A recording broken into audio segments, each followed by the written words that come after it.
Content notice for mentions of abuse, self-harm, and self-medicating with alcohol. Hi, Neuro Clan, and welcome. As some of you may know, October is Mental Health Awareness Month, and because of that, Neuro Pride Ireland have been doing a series of conversations, interviews with some of our members and some activists around different neurodivergent mental health. So I am today with the amazing Vic, and we're going to have a little chat about OCD, as it is something we both live with. But I want to take this moment before we could jump into it to say it is okay if this is not a topic you can engage with today. It is okay if it's not a topic you can ever engage with.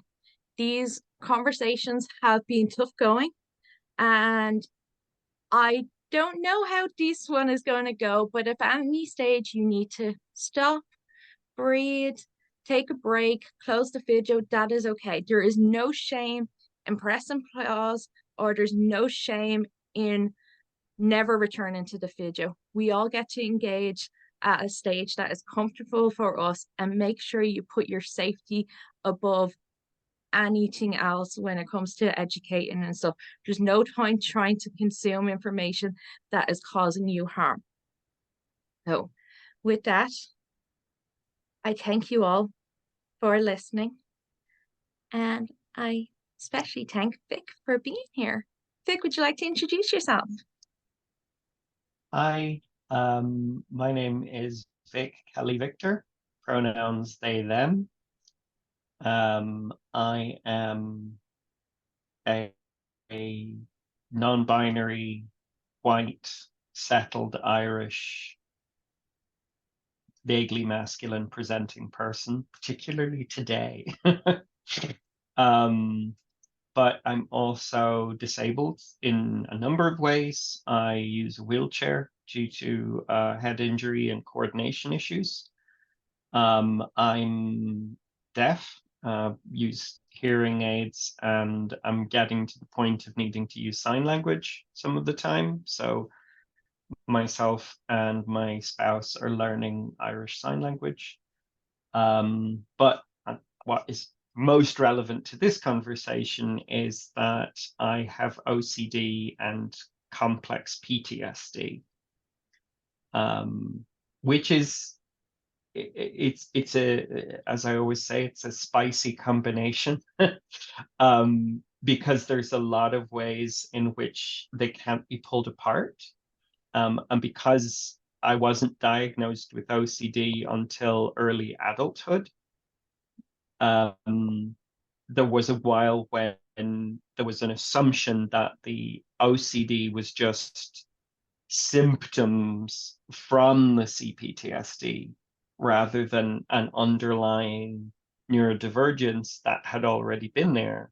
But with therapists and a psychiatrist, we've found that the OCD was there right the way back into early childhood, whereas the c-PTSD comes later. Yeah.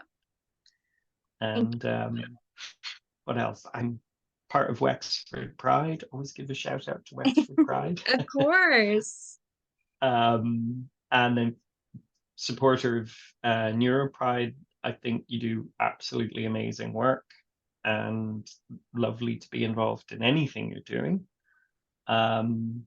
Yeah, and I just joined the board of the Trans Equality Network of Ireland.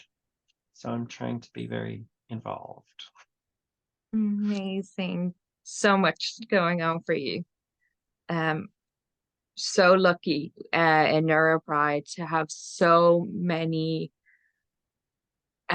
voices that are willing to speak, and people willing to share their expertise and their knowledge and their lived experience. And it's just so wonderful that we are so lucky to have such a variety of amazing people, you know.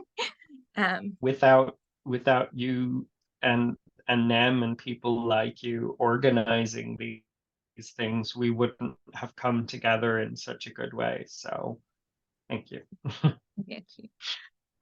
So I suppose, so just for context of the conversation, I myself have OCD and c-PTSD, and I also have borderline personality difference.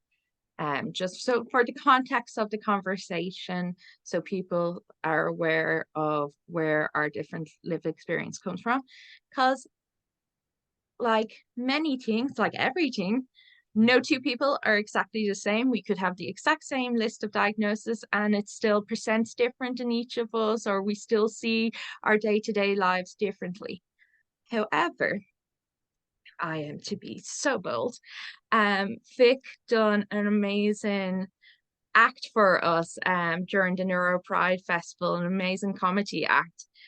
And you're like talking about OCD, and that was, I don't know, like I know it's going to sound silly, but it just was so powerful for me, because as somebody who sort of dismisses their OCD a lot of the time, to hear somebody else's lived experience and being like, yep, I get that. It was so amazing to sit there, especially I wasn't aware that I had OCD for a very long time, until one of my psychologists randomly mentioned, oh yes, that'd be down to the OCD. And I was like, sorry, what now? And he was like, oh, it's been in your paperwork that you've been diagnosed for 5 years now. And I was like, oh, no one informed me.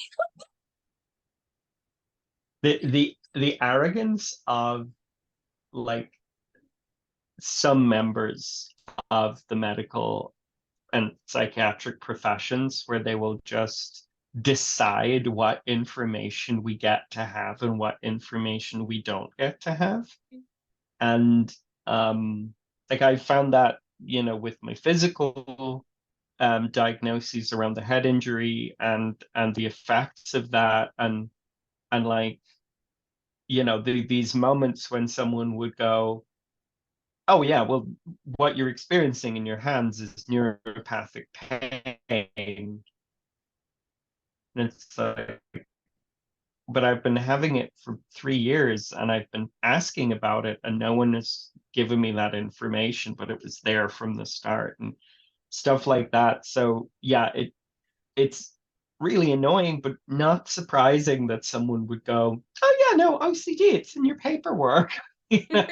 Nobody said that to you. Oh, how strange. And it's a consistently frustrating thing, because we're not given this information, but we're also not given the space to ask the questions sometimes.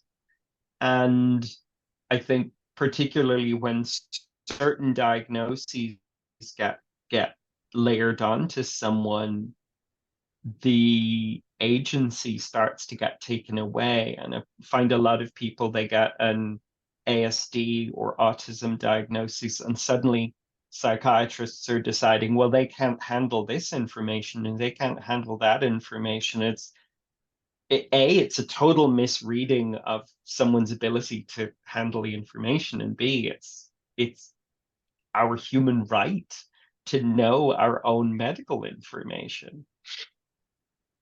So that must have been like very frustrating for you to go, I could have known this for 5 years and I didn't. How did you respond? Oh, I was just completely in shock in that moment. I was like, yeah, this type of way. I was completely in shock. And Neuro Pride had already been established nearly a year at this stage. So I'd been talking about OCD and everything from an activist point of view, and recognizing the traits and recognizing so much, this type of way, and just completely dismissing it in myself. But then there was a bit of, like, a lot of the neurodivergencies, and I find with disabilities as well, because I myself am multiply disabled on multiple fronts. The power then of having the word and being able to relate my experiences and to be able to understand certain things better and be able to target stuff, this type of way. There's a Like, huge power in having knowledge. I think one of the fights that we often see people get into, or one of the kind of conflicts, is um, people feeling like there's too much diagnosis and too much labeling and too much, and they don't want to put a label on themselves, or they don't want to hear about someone else's label, or, those kind of resistances to it, which shows, to my mind, a lack of understanding of the power of knowledge. And, the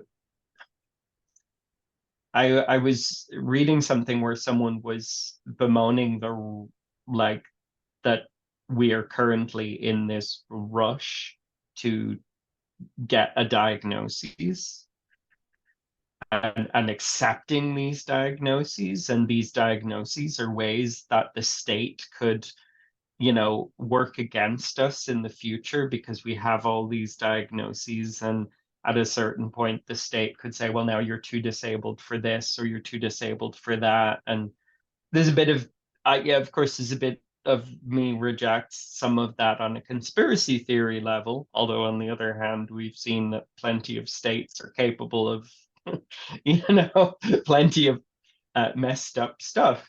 But the flip side of that, and I think particularly with self-diagnosis, is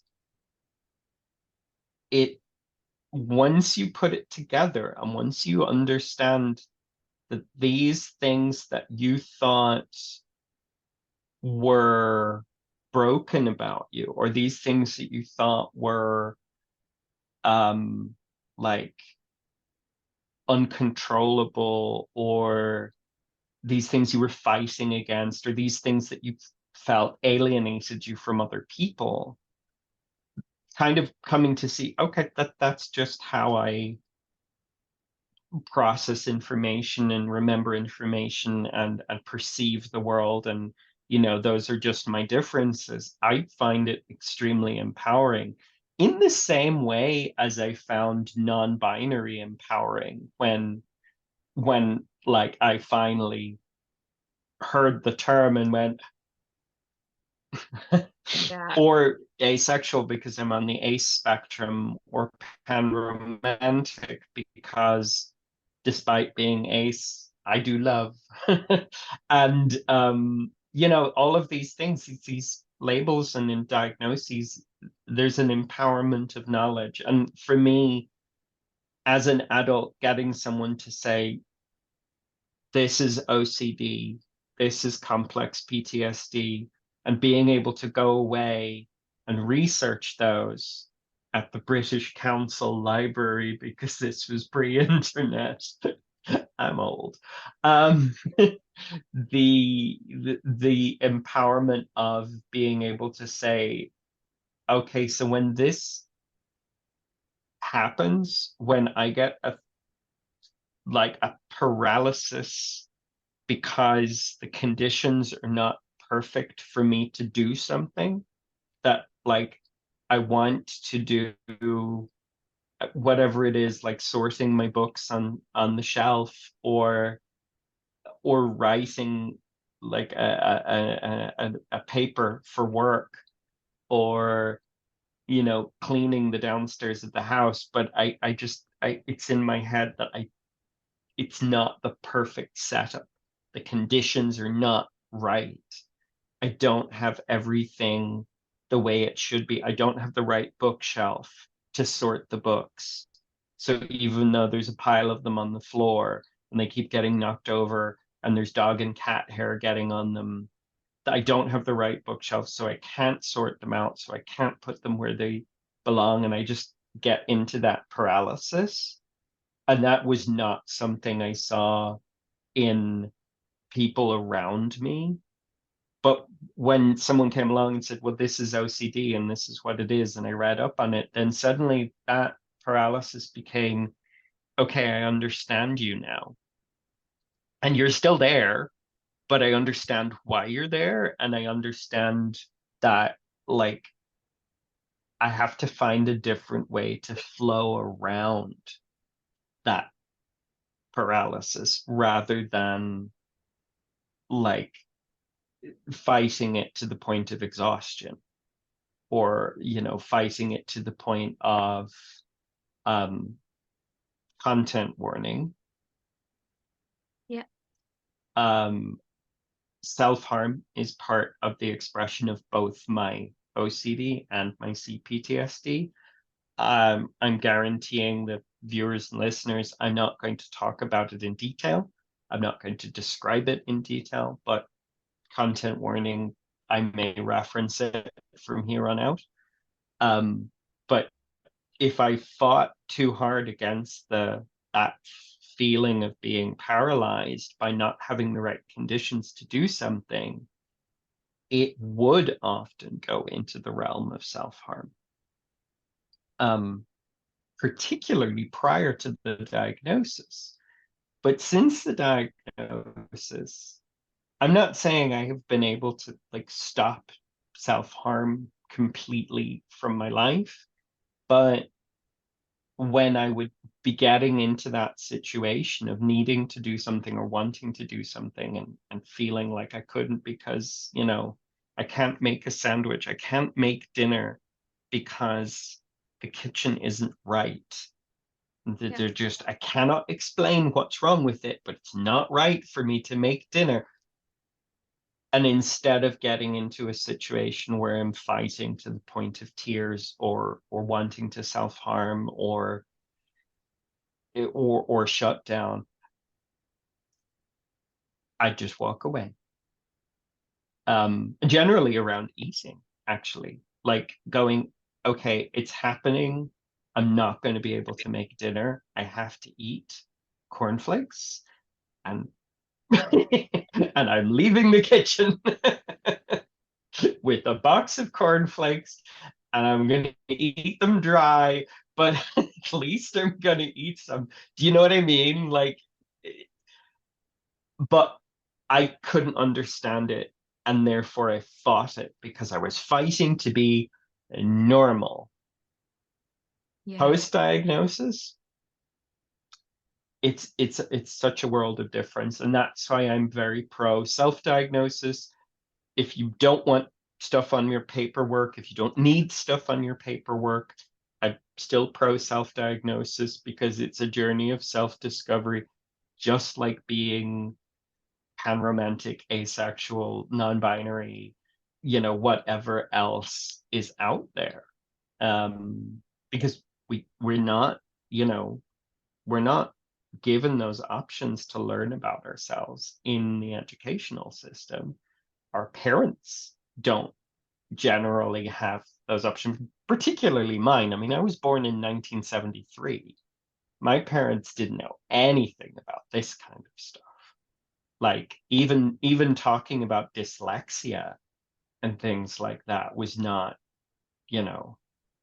I'm of the generation that got punished in school for using my left hand to write. Like it's, so there was none of that.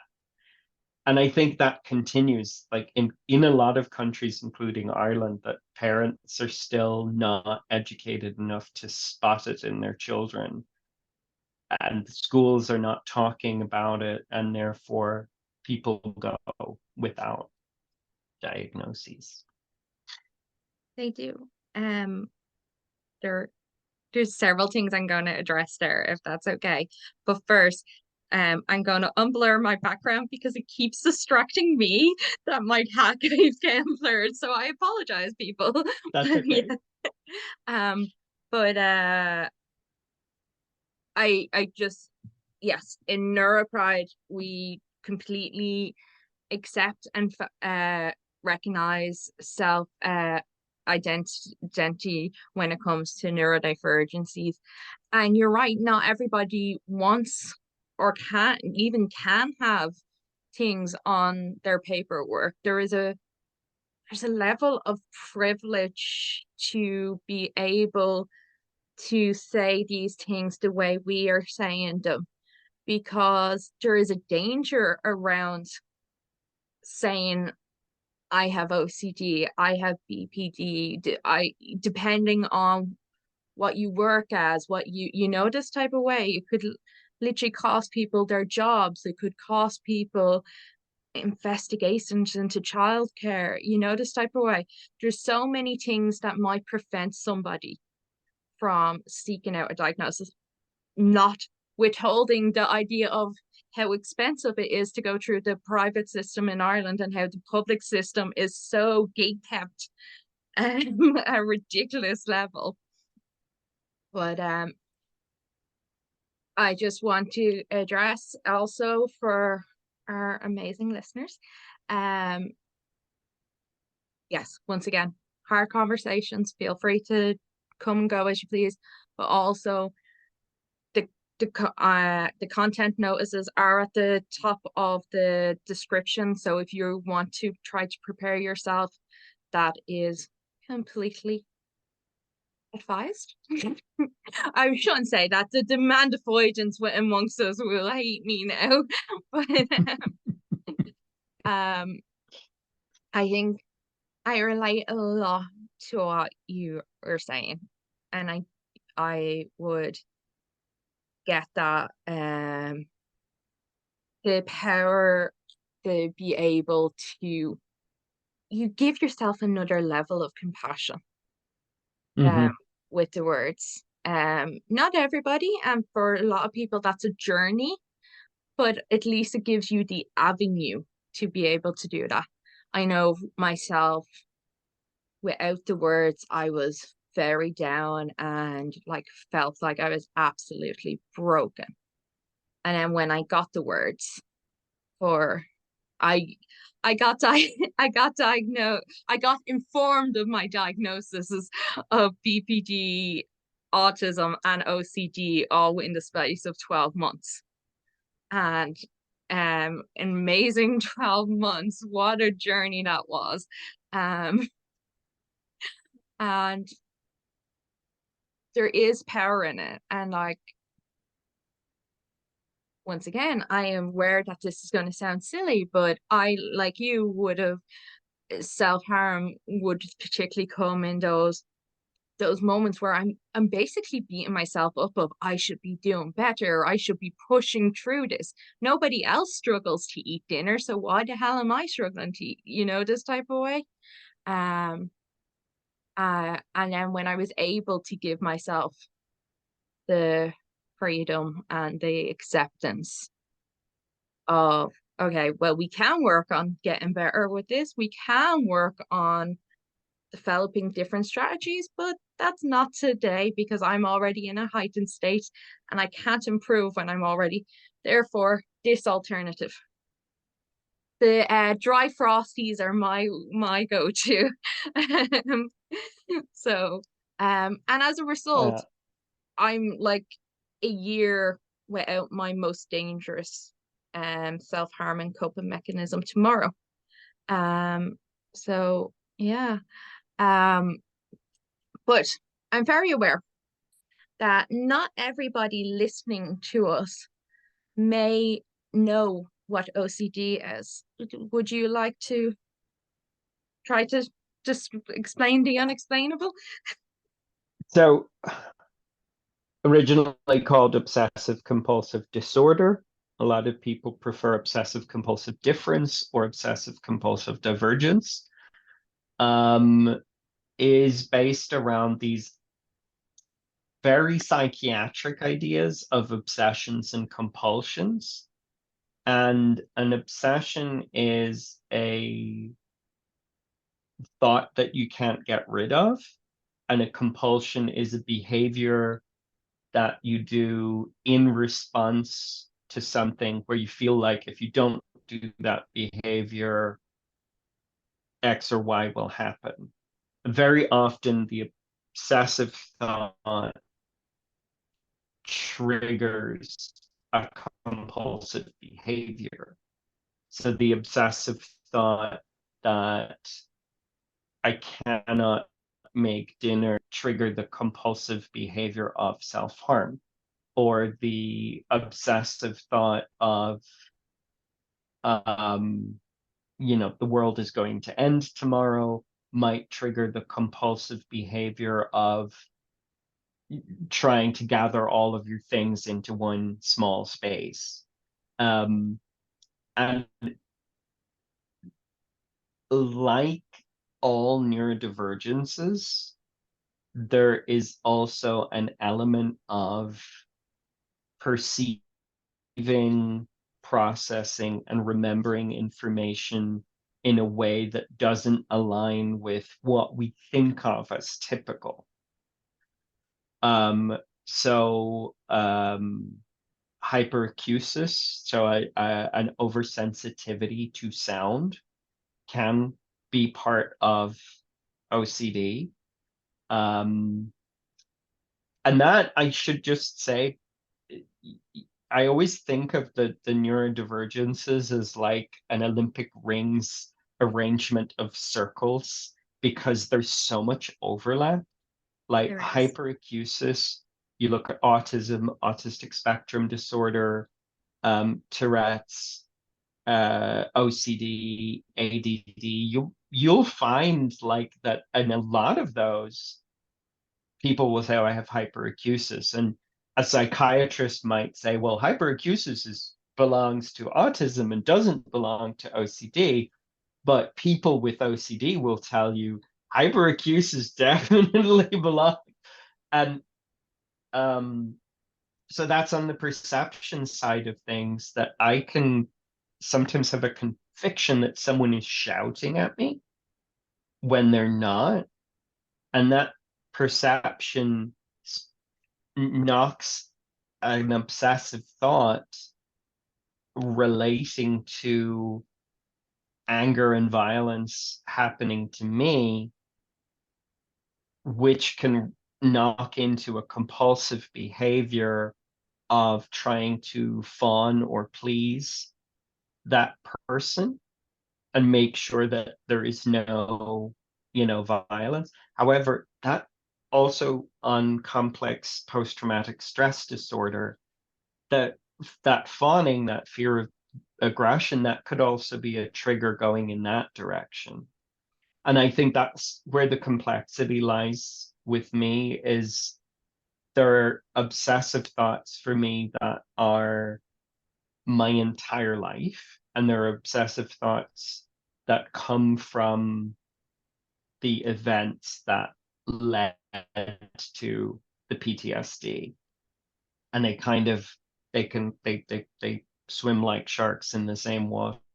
I shouldn't say sharks. I like sharks, so I don't know why I'm giving them the villain edit. Cue RuPaul's Drag Race, shady sound. But obsessive compulsive difference disorder divergence essentially boils down to that idea of obsessive thoughts that you find difficult to get out of your mind, that can build and build, and that may activate or trigger a compulsive behavior. There are people with OCD that only have obsessive thought. There are people with OCD that only have compulsive behavior. And then there are people with OCD that also have sensory processing, like hyperacusis or extreme sense of smell, and triggers related to that. And then with post-traumatic stress disorder, which is very much tied into memory, there are also perception processing and memory things that happen with that. But in essence, PTSD relates to the trauma that is not dealt with within a certain period of time after the trauma occurs, becoming kind of locked up within the body, within the memory. So it's both somatic and psychic. And when something happens that activates or triggers you, it isn't to the moment that you are in, that it's almost like you dissociate completely from, I should say because everyone's experience may be different. I dissociate completely from the environment I'm in, and I start responding as if I'm in danger. And I think the interplay of OCD and PTSD is interesting because some activists say that neurodivergent people or autistic people particularly don't make it out of childhood without trauma. Mm. And that we might not even know what an autistic adult without trauma looks like. And I think that's an interesting thing that we haven't even started digging into or pulling apart yet, because that could be true of a lot of neurodivergence, undiagnosed ADD and ADHD, how those kids are treated, undiagnosed OCD, how those kids are treated. I think there could be an element of trauma in a lot of adults who went through childhood with undiagnosed OCD. And if that trauma is of the type that, you know, leads to PTSD, I think you could find it a lot sort of in parallel. Because I actually have not yet met someone with OCD who doesn't have PTSD. And in most cases, they can identify specific events that are the cause of the PTSD, but it always leaves me wondering, would it have been there regardless? So yeah, obsessions, compulsions, that's the OCD side, and then triggers and activation leading to a a very strong memory surge that dissociates from the moment. That's the PTSD. In my case, my obsessive thoughts are often around safety. Mm. Are the doors locked downstairs in the house at night? Are the windows closed? Is the gate shut? Is the car locked? Are the dogs inside? Are the cats inside? Is the rabbit safe? You know, have the boys, the goats, sorry, we refer to them as the boys, have the goats been fed before 4 o'clock, you know, in the afternoon? Is the house going to be safe from a storm? There's a lot of that.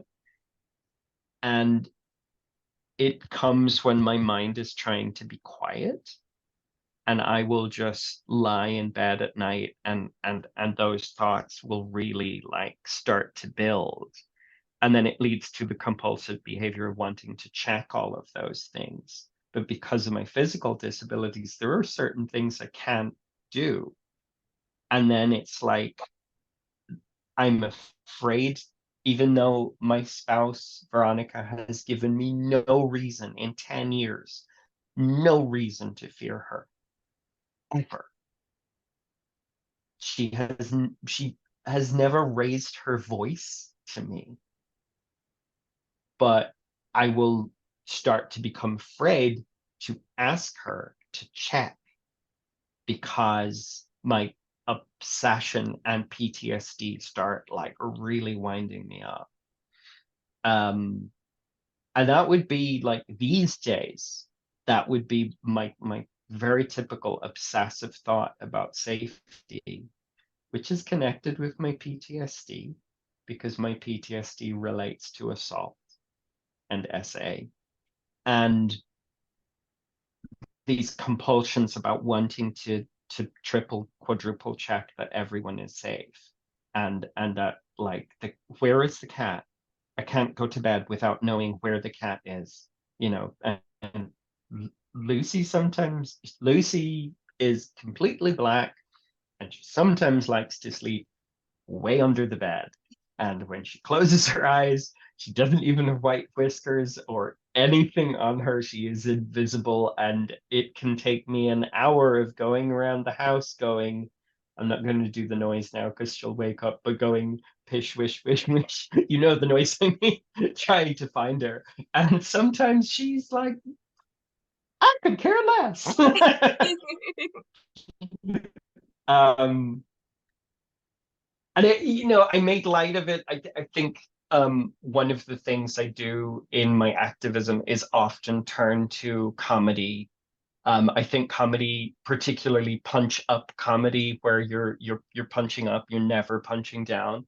I think it has a lot of power in activist circles. Um, and yeah, it's just so I turn to comedy sometimes when I'm describing this, but it's actually quite distressing.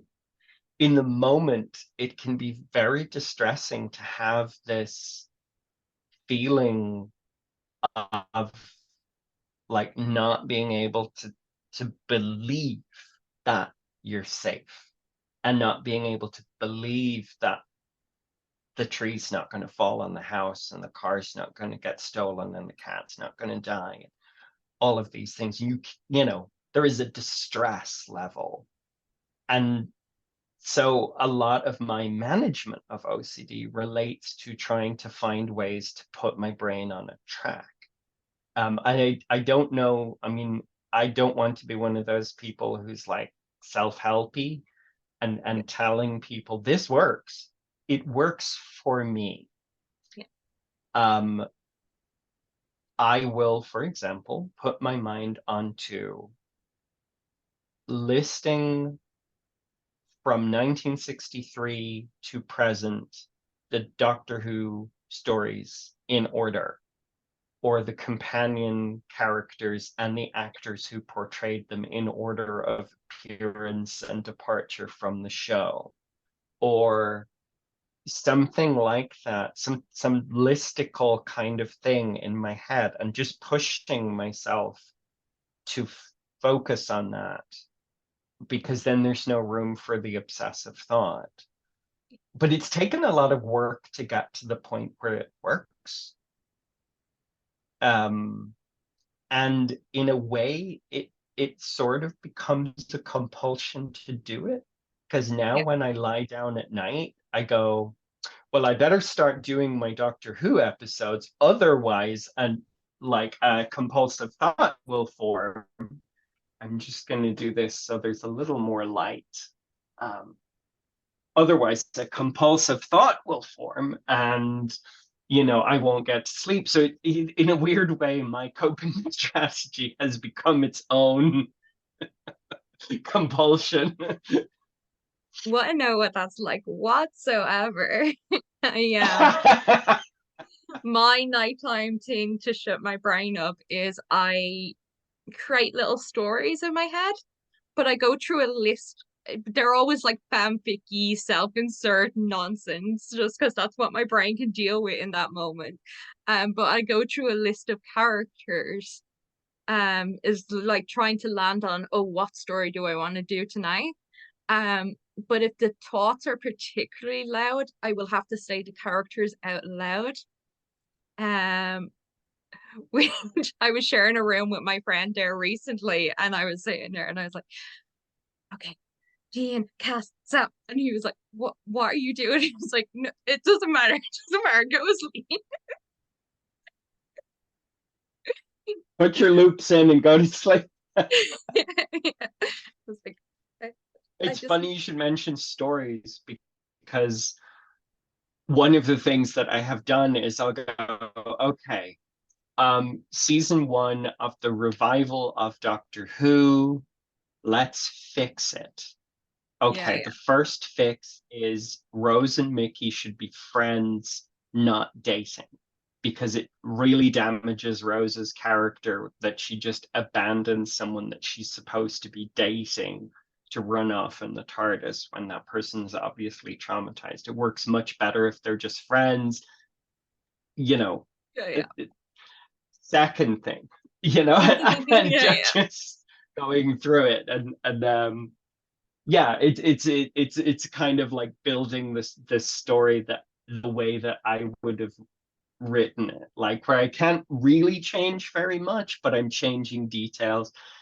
I think there's some amazing creativity within that kind of fan fiction or retconning or recreating these things or building on things that have been created.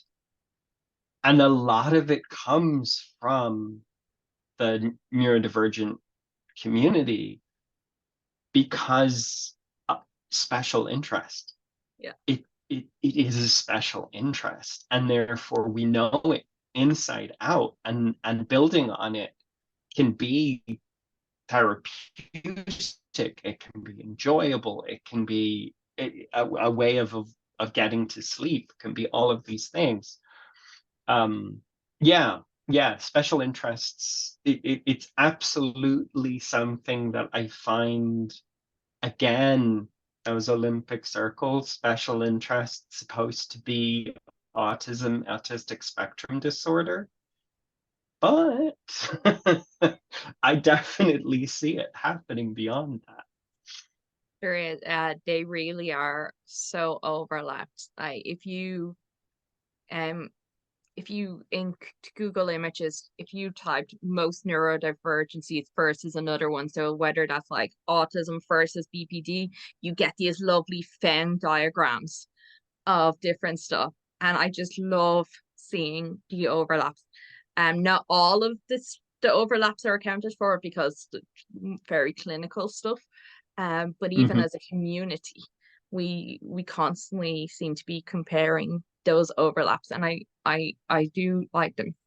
I do like how we can take things like our special interests and turn them into coping mechanisms. Like I recently had a particularly bad PTSD flashback. I was not in the room at all.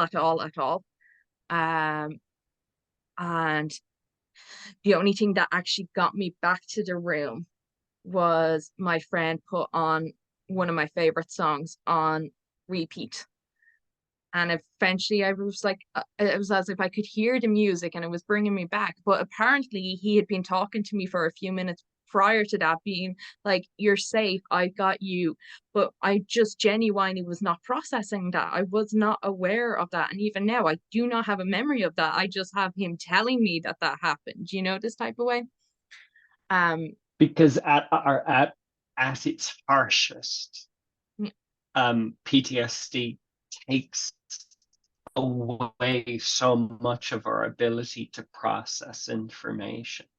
Do you do the five senses mantra thing for grounding? The five things you can see, four things you can hear, three things you can touch, two things you can smell, one thing you can taste. Have you ever done that one? I do that for less extreme episodes. Um, but those more extreme episodes, I just can't even, you And know? that's one of the things that I find difficult to get across to people.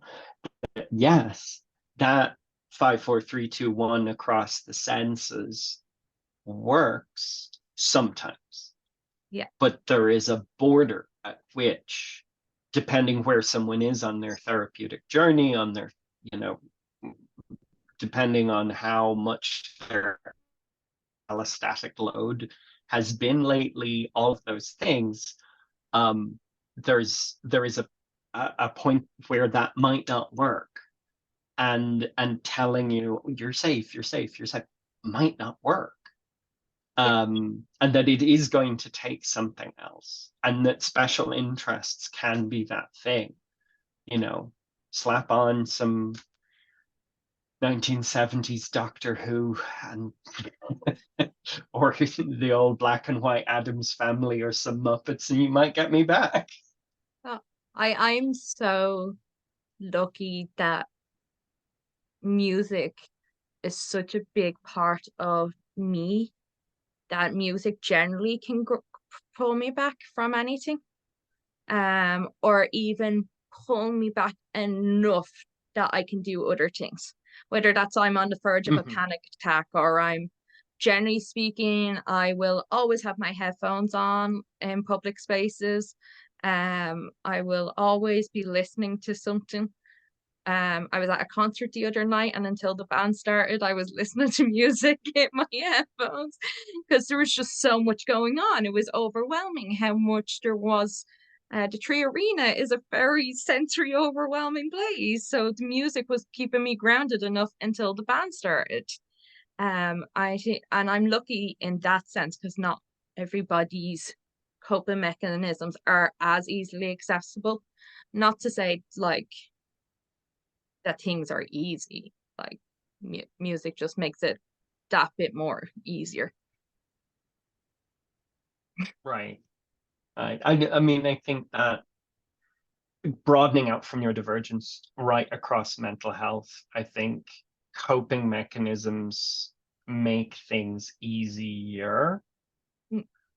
is the important takeaway, because they don't necessarily make things easy. They just take down a few notches. And that's where I find things like therapy become so important. And I find things like and that means finding a therapist who understands neurodivergence, who's willing to work with neurodivergence, who's willing to not pathologize neurodivergence. Same as, when we're in mental health areas. If we're talking about depression, you want a therapist who understands depression, will not pathologize it, and can actually work with it, has some experience of working with it. And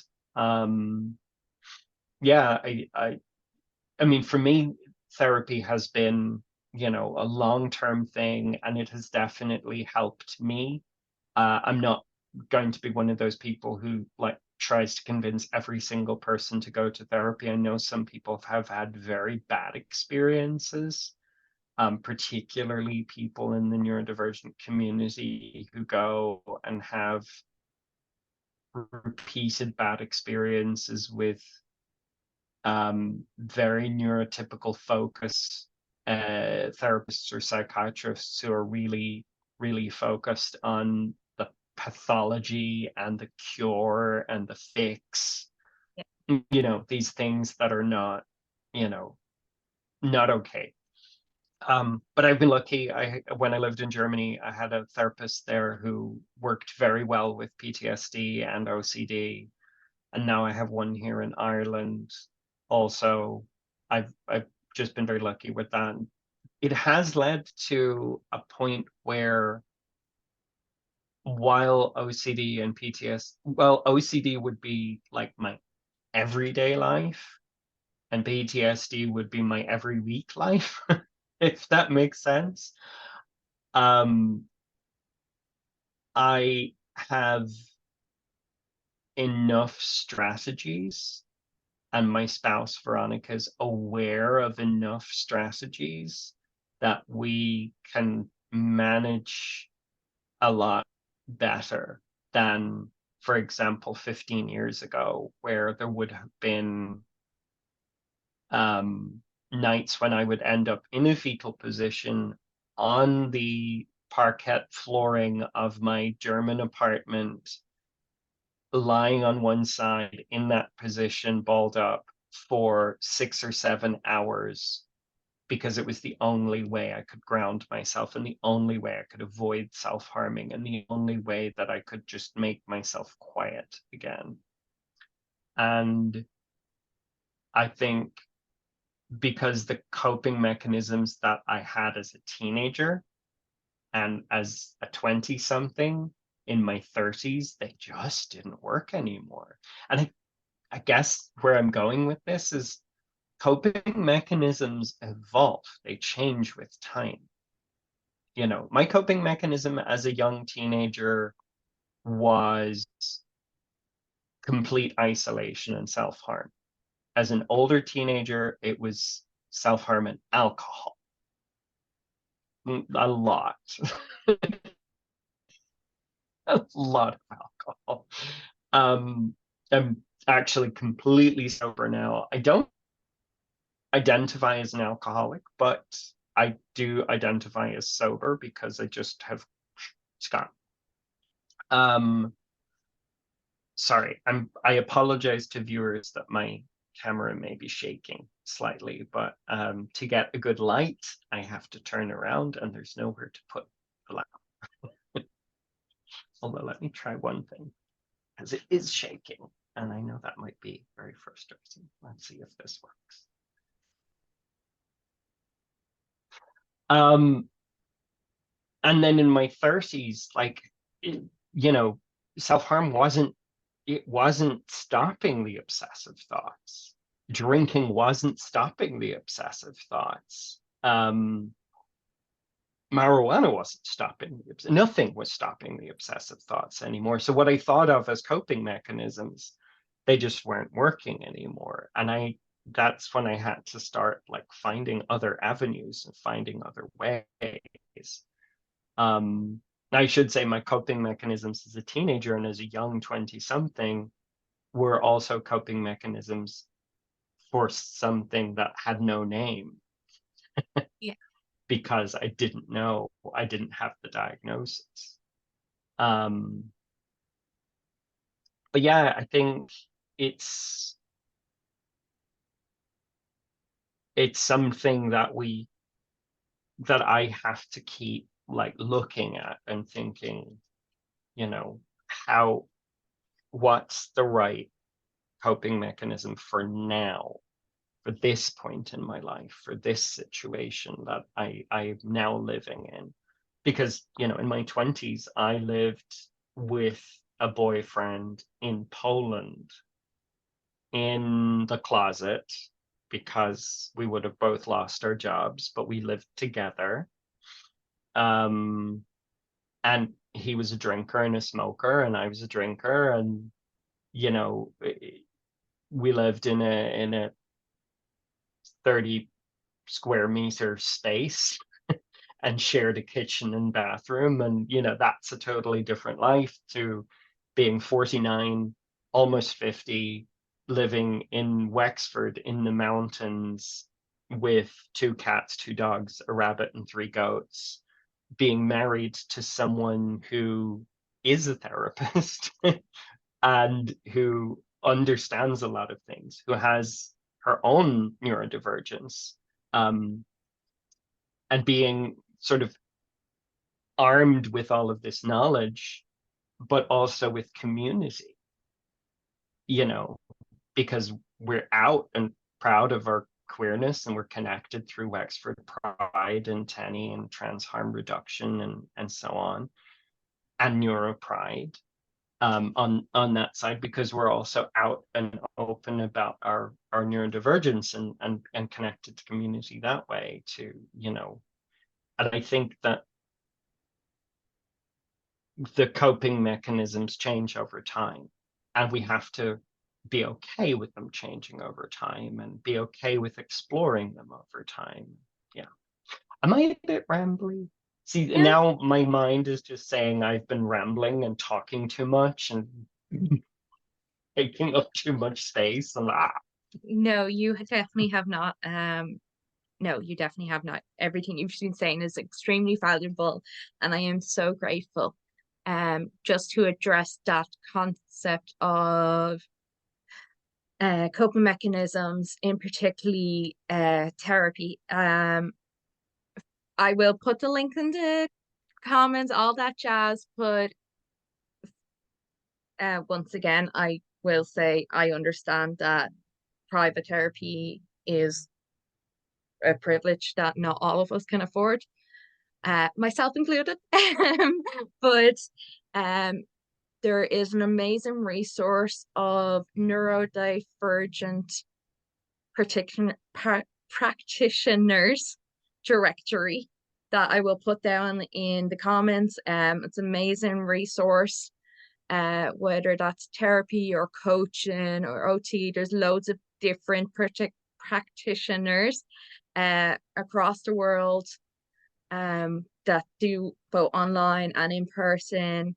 It's hosted by Thrive and Autistic, who have done amazing work compiling and creating this community of neurodivergent therapists and practitioners.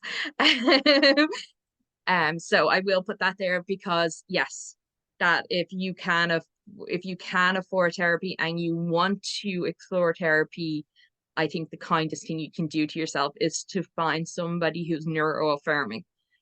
Because the damage that can be done by non-neuroaffirming therapists is just horrendous. Yes. Mhm. Coping mechanisms, yeah, they're always evolving. But also I find we already touched on the idea that some of it might be okay today or it might, but not tomorrow, depending on the intensity. But also for me, also depends what of my neurodivergencies are being activated in that moment. Am I having a panic attack? Well, am I having what is being perceived as a panic attack because I'm actually having a PTSD flashback? Or am I actually just sensory overwhelmed from a autistic point of view? Or am I actually having a social anxiety attack? You know, this type of way. So from the outside, you could be looking at me doing the exact same things. I could be hyperventilating, I could be looking around me, all this jazz. And it could look completely the exact same, but internally it feels so different that different mechanisms are going to work differently in that moment. For And me, that's really crucial point, just to jump in. Sorry. People on the outside, they don't know what is going to work you know, based on what they see. And it can be damaging for someone to decide they know the right thing to do in that moment. And there has to be, obviously, with a deep PTSD trigger, we're not going to be able to communicate. mm, But any response has to be led by us, not by someone outside going, oh, you're having a panic attack. And, you're not. You have sensory overwhelm. And this person talking to you and trying to calm you down and stroking your head is doing exactly the wrong thing. Sorry. no, you're grand. You're totally right. I think what I always try to get through with loved ones is about having those conversations about what works and what doesn't work and stuff like this. But I think it's important to have them when you're at a neutral state. Far too often I see people being like, oh, well, what should I do? What should I do in that moment? And that's not when we're supposed to be having those big conversations, that type of way. Obviously, we lead it and everything, but I can't even recognize that you're talking, let alone come up with these thoughts and be able to articulate big things. I like one of my special people in my life.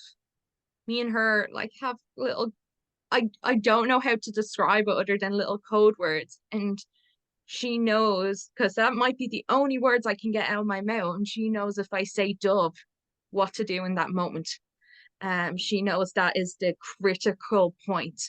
And don't bother talking to me about, oh, take a deep breath, or because I'm not going to respond to that, this type of way. And likewise, she has words that I know, okay, that means I'm not to try this, this type of way. Or even when I'm responding to her, sometimes we can't get those words out, but I could be trying to do something. I can very quickly determine if it is having an effect or not, this type of way, if it is helping. But that came through a lot of very vulnerable, very open communications when we were both in neutral, when we weren't experiencing Mhm. heightened emotions, because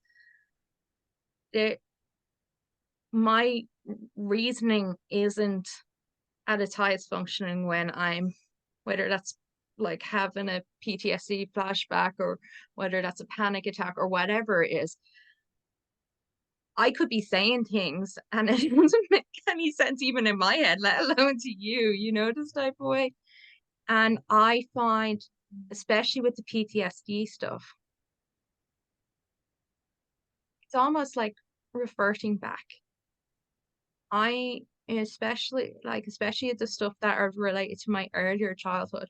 I'm not the 30-year-old who has all the amazing coping mechanisms. I'm the scared 7-year old hiding under their bed. You know, this type of way. So don't ask me what I need in that moment, because right now, right there in that moment, the only thing I can think about is the teddy or something to hide under, you know? Yeah, It's just that and reverting. that talking in neutral is it's a really good way of putting it. Being vulnerable enough when we're in neutral mode to have a conversation with a loved one, with the person we live with, you know, whoever it is, to say, this is what's needed. But also, if that person is pushing back against what's needed, pushing back against the conversation, which you see often with parents, and you know, that generation, letting that person know that they're not safe for you to be around.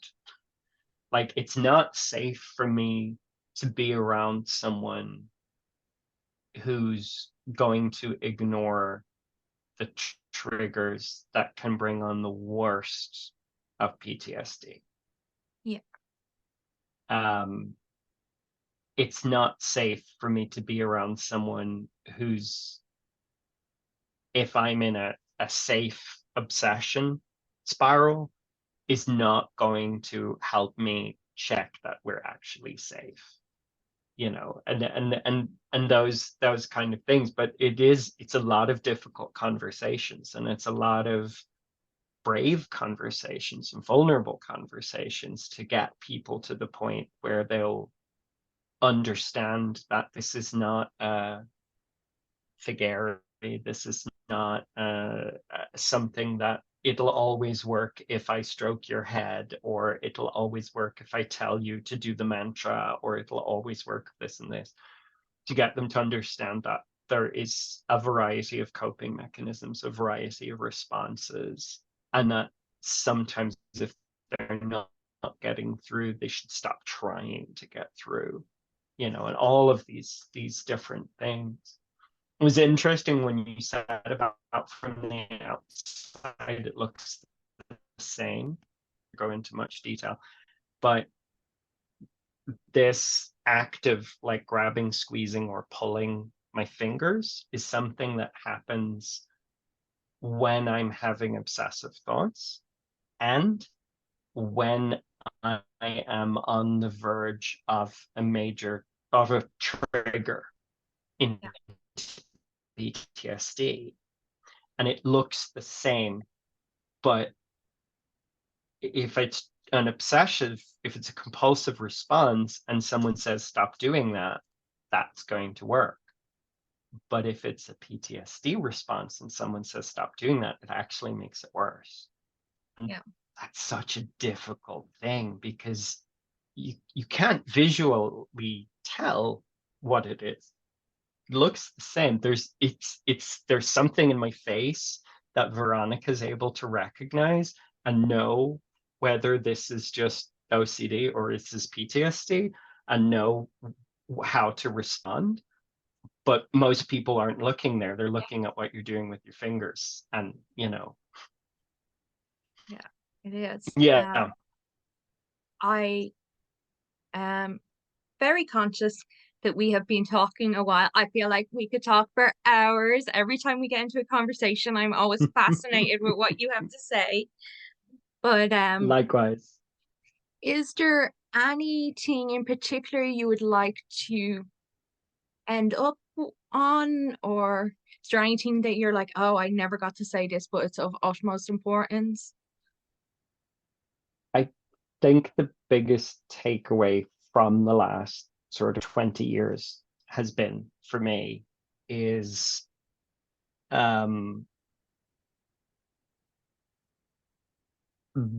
the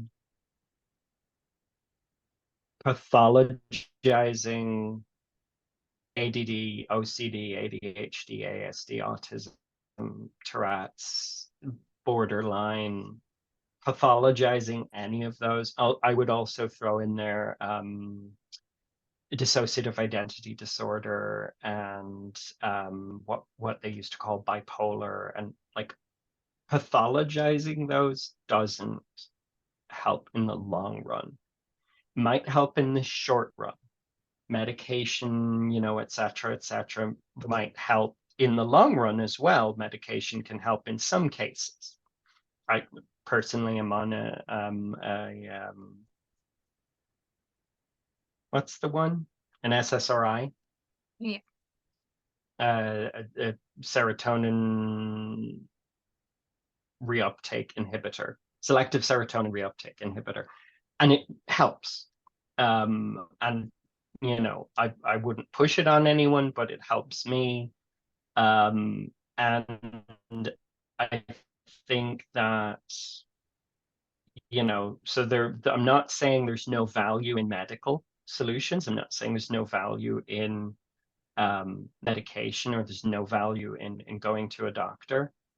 But pathologizing for me means treating yourself as ill and treating yourself as this is a pathology, because I think it creates a separation from what is actually just your body, your brain, your neurology, and for me, I think, okay, I can't give this advice to everyone. It's not going to work for everyone. It's not everyone's fate or whatever, but try in the long run not to pathologize your diagnoses. Try in the long run not to,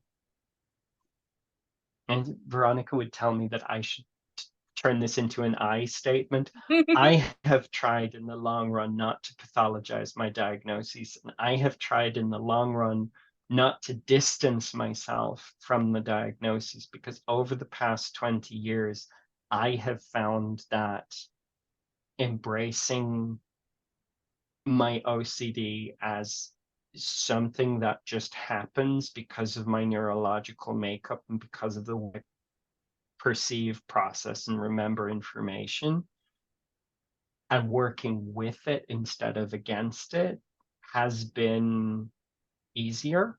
Again, comparatively, it is easier. It is not easy, because the world's not built the way it to make it easy, but it is easier when I don't treat it as this pathology that I'm pushing away from myself and I'm separating myself from. It's easier when I treat it as part of myself. It's even, getting up and on stage and being able to do the comedy routine about OCD, and then Ian Lynham doing the comedy routine about autism, ASD. Like, if you look at those, there's a level that you have to have embraced it before you can stand there and find the levity in it.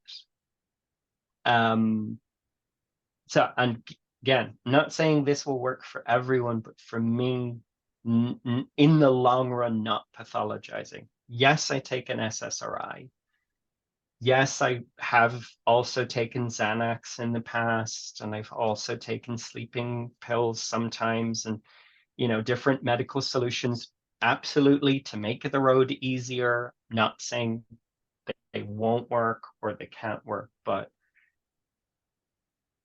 I will always have OCD. I will always have PTSD. They're not going anywhere. They're just as much as the fact that I'm a very, very hairy person. and that I'm 6'2" and that I'm white and settled and Irish and queer and all of those things. They're just part of me. And if I pathologize those parts of me, I'll never be whole. Thank you. And I agree with all that you've said. I think for me, my final thoughts, if I am to be so bold to say them, is I think just value of finding your community and finding, even if it's just that one person that you can have those conversations with, those open, honest conversations. I have found so much power in them, and it has helped combat so much of the I am broken narrative that I lived with for most of my life. Like, we're talking less than 3 years that I accepted that, oh, hold on, I'm not broken, I am X, Y, and Z. Even just small little things. Like, I recently casually mentioned that I sometimes have hallucinations to one of my close friends. I'd never told anybody this before. And he was able to, not he, she, different friend, was able to empathize with me on that and being like, oh yeah, oh my God, me too. And it's like, oh, okay, great. Um, but that feeling that I could say this meant that I was then met with the knowledge that I wasn't alone. And I could, yeah, I love you and I admire you. And hey, if that doesn't make you broken, maybe it doesn't make me broken either, this type of way. I find in seeing our community and seeing more and more representation, whether that's in my friends or in media or whatever, being able to read people's stories, being able to listen to people, being able to talk, and being able to see that there's so much overlap of my experience with other people's experience. No two people are the same, but I might have something that is reminiscent of your experience and then someone that is reminiscent of Jillian's experience, this type of way. And that alone just helps me realize that I'm not as broken as like 20-odd-year-old Cír thought they were. So on that note of community and building communities, if you happen to be watching this and you think you're neurodivergent or you're neurodivergent, head over to Neuro Pride Ireland if you're not already. On Facebook, we have our community groups. We also have our supporter group for any adults, regardless of neurotype. Over on Eventbrite, you'll find loads of different events we run. We run at least 3 events a month, mostly aimed at neurodivergent adults, but occasionally other adults as well. And a child-friendly event every 2 months. Unless me and Jillian decide on a regular. But yes. I want to say a huge thank you to everybody for taking the time to listen to this and for taking the time to educate yourself or for just being there for yourself throughout this conversation and all the other conversations we've had. And a huge thank you to you for sharing your story, sharing your opinion. Own voices are of utmost importance to me, and I really appreciate the time you have taken. Thank you very much for the time and for the platform. And this one is now insisting that I I pay attention to her. She's been very, I don't know if you heard, she's been like around behind me and like tapping on things and hitting me and stuff. So I appreciate everything that Neuro Pride Ireland does. You do amazing work, and yeah, I look forward to getting more involved in the future.